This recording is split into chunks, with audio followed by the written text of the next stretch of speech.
मेरे दोस्तों अस्सलाम वालेकुम। दुआ है आप लोग खैरियत से हों। दोस्तों इंडेक्स ने एक नया हाई बनाया, एक रेंज बाउंड सेशन हमने दोबारा देखा, लेकिन इंडेक्स की क्लोजिंग नेक्स्ट हाई पे हुई है और इंडेक्स ने इंट्राडे हाई भी बनाया 48,600 पे जाके।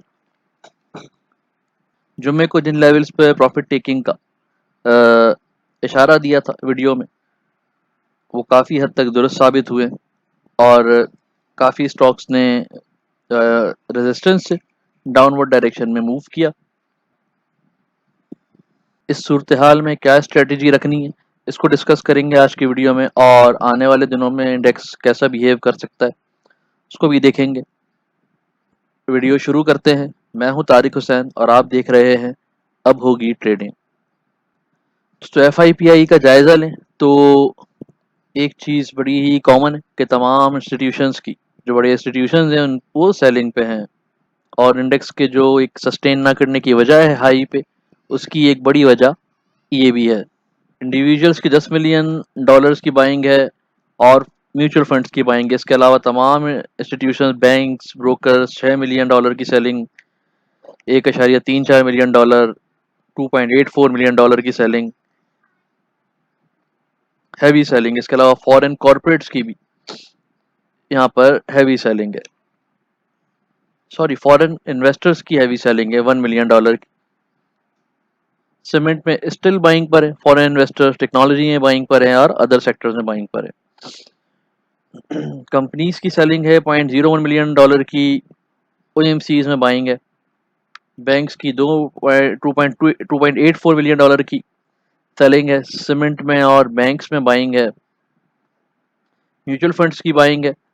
पावर सेक्टर में हैवी सेलिंग है। इसके अलावा अदर सेक्टर्स में हैवी बाइंग है। सीमेंट में अच्छी बाइंग की हुई है। टेक्नोलॉजी में भी $0.80 मिलियन की बाइंग है। ब्रोकर्स की $6 मिलियन की बाइंग है, जिसमें हर सेक्टर में ही खुल के बाइंग की है। अदर सेक्टर्स में, टेक्नोलॉजी में, पावर में, लेकिन बाइंग भी उन्होंने की है फूड सेक्टर में और फर्टिलाइजर में और सीमेंट सेक्टर में। अदर कंपनीज की $1.34 मिलियन की सेलिंग है, जिसमें अदर सेक्टर्स में हैवी सेलिंग है और बाकी जगह भी थोड़ी थोड़ी सेलिंग की है। इंश्योरेंस कंपनीज की $0.59 मिलियन की सेलिंग है। उसमें बाइंग जो की है टेक्नोलॉजी सेक्टर में हैवी बाइंग है, $1.34 मिलियन की। इसके अलावा सेलिंग एरिया उनका सीमेंट है। इस प्रोफाइल पे कल के लिए सीमेंट में, फूड्स में इंट्राडे हाई बन सकता है। इसके अलावा टेक्नोलॉजी में अच्छी बाइंग है, उसमें मूव रह सकती है। अदर सेक्टर रेंज बाउंड नजर आता है।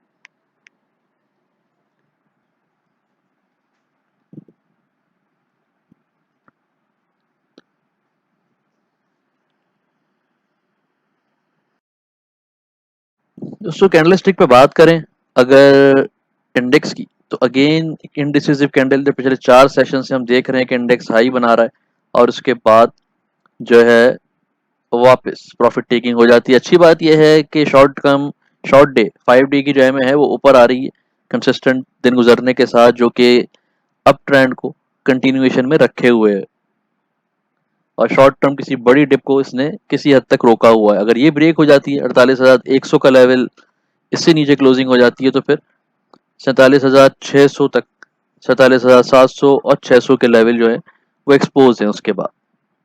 लेकिन स्टिल यहाँ पे अभी इसकी कोई इंडिकेशन नहीं है, क्योंकि इंडेक्स को एक जगह, इंडेक्स ने अपने आप को रखा हुआ है, उस वहीं पे ऊपर नीचे होकर स्टॉक्स की करेक्शन हो रही है।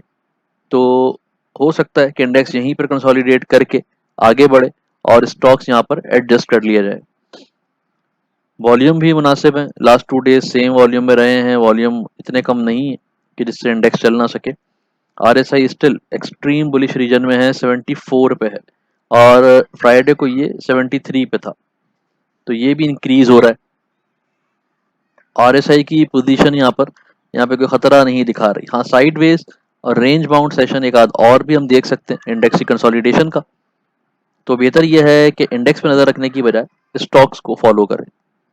इंडेक्स के कंजेस्टेड होने की वजह, कंजेस्टेड तो नहीं कहेंगे क्योंकि मूव तो कर रहा है, लेकिन एक रेंज में, वजह ये थिन रेंज है कि इंडेक्स इस वक्त थिन रेंज में मौजूद है और इसकी जो डाउनवर्ड हद है वो 48,000 के करीब है और अपवर्ड ये 48,500 और 600 पे जाके रिस्ट्रिक्ट हो रहा है।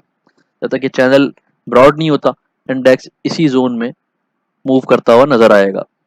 नेक्स्ट 30+ स्टॉक्स का डेटा देखते हैं। 30+ स्टॉक्स में हेस्कॉल करेक्शन ली इंट्राडे पर और स्टिल जब तक 11 रुपए से ऊपर ऊपर है सेफ जोन में और अपर टारगेट इसका 12.50 12.60 तक जा सकता है। 11.32 11.35 पे कल बाय कर सकते हैं। बीजीएल में भी प्रॉफिट टेकिंग रही और 70 से नीचे आरएसआई आ गया है, तो साइड वेज पर इसको ट्रेड कर सकते हैं 15.50 से 16.60 तक। और एमएलसीएफ में आरएसआई इंक्रीज हुआ है, इस वीक में 48 50 तक जा सकता है। पीआरएल 27.50 तक इस वीक में मूव कर सकता है। अभी 26.30 से निकले तो बाय करना है, अदरवाइज नीचे आने दें। एफएफएल में कल भी रेजिस्टेंस टेस्ट हो सकती है 18.50 18.60 की, लेकिन ये प्रॉफिट टेकिंग एरिया है, यहाँ पे बाय नहीं करना है। एवीएन स्टिल यहाँ कंसोलिडेट कर रहा है 89 पर और आरएसआई भी मुस्तहकम है इसका, 88 to 90 शॉर्ट टर्म पे ट्रेड कर सकते हैं। हपको में एक एग्रेसिव मूव की उम्मीद थी और इंट्राडे पर 82 टच भी किया है, लेकिन 83 के पास सेलिंग रेंज है, वहाँ बाय नहीं करना है। टीआरजी सेम रेंज बाउंड चल रहा है 173 से 178। 173 का लेवल संभाला हुआ है, अगर ये ब्रेक हो जाता है तो फिर बड़ी गिरावट आ सकती है। साजियो भी यहाँ पर कंसोलिडेशन में दिख रहा है, इसको 180 से नीचे स्टॉप लॉस रख के चांस ले सकते हैं। नेटसोल 195 192 से 205 213 की रेंज में है, अभी तक ये रेंज वैलिड है और इंट्राडे करेक्शन हुई है आज, कल दोबारा 190 हिट कर सकता है, लेकिन एंट्री 185 के बाद लेनी है या फिर 173 74 पे मिलता है तो ले सकते हैं। डीजीकेसी में साइडवेज मूवमेंट 129 से 132 के दरमियान, लेकिन वीक का हाई 133 134 रह सकता है, वो सेलिंग एरिया होगा, बाइंग एरिया नहीं होगा शॉर्ट टर्म के लिए। एनआरएसएल में प्रॉफिट टेकिंग कंटिन्यू कर सकती है।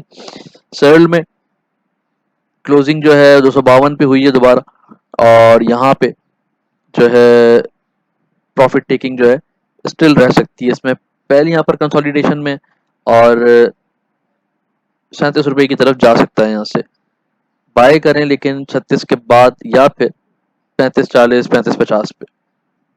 जनरल टायर में भी क्योंकि आज एंड में प्रॉफिट टेकिंग अच्छी खासी हुई है, उसका असर रहा, लेकिन स्टिल बुलिश रेंज में और साइड वेज ट्रेड कर सकते हैं।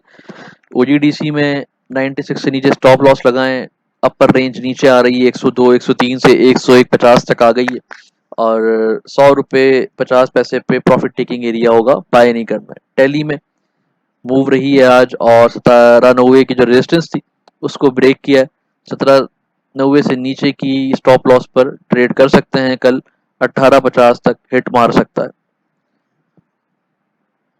चिराट सीमेंट साइडवेज है 189 से 193। कोहाट सीमेंट भी 212 से 217 में ट्रेड कर सकते हैं।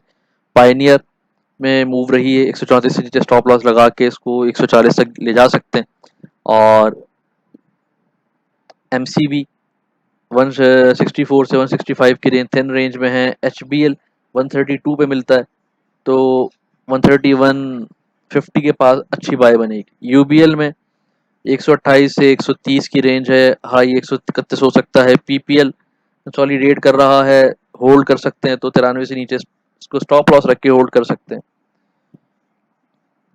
97 तक 96 97 तक का हाई ये लगाएगा। पॉल में 385 तक हाई रह सकता है इंट्राडे का, वो प्रॉफिट टेकिंग एरिया होगा, उधर बाय नहीं करना है। जीएचएनआई में दोस्तों प्रॉफिट टेकिंग एरिया था, वहां से और प्रॉफिट टेकिंग हिट हुई।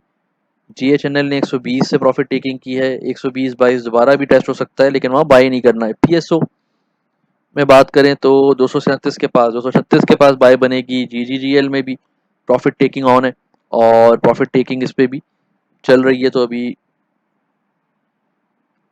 इंट्राडे पर 22.55 से 23.55 के दरमियान ट्रेड कर सकते हैं। एनआरएल ने बात की थी कि 540 550 तक आएगा और अभी 558 से बाहर निकले तो एंट्री लेनी है, अदरवाइज नीचे आने दे, 535 तक लगता है कि सपोर्ट बनेगी। ATRL में भी प्रॉफिट टेकिंग 260 के पास, 264 के पास कर लेनी चाहिए। इंट्रा इस वीक का हाई 269 रह सकता है। INIL की बात करूं तो यहाँ कंसोलिडेशन पर है, 220 से नीचे क्लोजिंग हो तो एग्जिट कर सकते हैं। FFBL पे रेजिस्टेंस ब्रेक हुई है 2775 की, 2750 से नीचे स्टॉप लॉस रखें और कैरी करें, 29-30 रुपए तक जा सकता है। GATM जो 57 की तरफ जा सकता है और RSI वापस ऊपर आया है इसका। NML में प्रॉफिट टेकिंग कंटिन्यू कर सकती है 99 रुपए तक। ये अपसाइड जो है मिड टर्म सही है, लेकिन कल मतलब कल के लिए नहीं है। SNGP स्टिल अपसाइड डायरेक्शन में और 50-51 तक हाई बनाएगा। फिरोज में प्रॉफिट टेकिंग हुई 395 के पास से, स्टिल 384 क्रॉस करे तो एंट्री ले सकते हैं।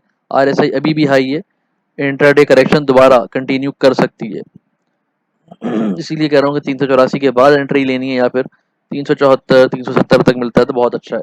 MEBL साइडवेज है, BFL साइडवेज है, बाय एंड होल्ड है, लॉट कैम साइडवेज है। TGL में प्रॉफिट टेकिंग स्टार्ट हो गई है, मजीद भी हो सकती है।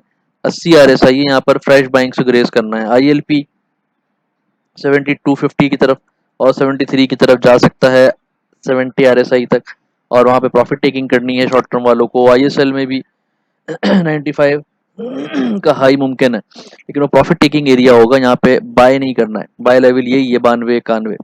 PSMC ने भी 345 से करेक्शन ली, इसको भी इंडिकेट किया था फ्राइडे की वीडियो में, और 330 ऊपर जाए तो एंट्री लें, अदरवाइज करेक्शन अभी कंटिन्यू कर सकती है 310 रुपए तक, वहां बाय बनेगी। पाक ऑक्सी में एक लीनियर वे पे RSI चल रहा है, हालांकि ट्रेड हो रही है, लेकिन अजीब सा बिहेवियर है। शेल में 180 से नीचे स्टॉप लॉस रख के ट्रेड कर सकते हैं। कैपको 47 की तरफ जा सकता है इस वीक में, 45-62 काफी पहले डिस्कस हुई थी। कैपको में अपसाइड मूव 71 RSI है, कंटिन्यू कर सकती है। 45 रुपए के पास प्रॉफिट टेकिंग कर लेनी चाहिए इस ट्रेंड की। आगे बढ़ेगा लेकिन थोड़ा करेक्शन लेके। यूनिटी का डेटा यहाँ करेक्ट नहीं आ रहा, 45-78 पे क्लोजिंग है, या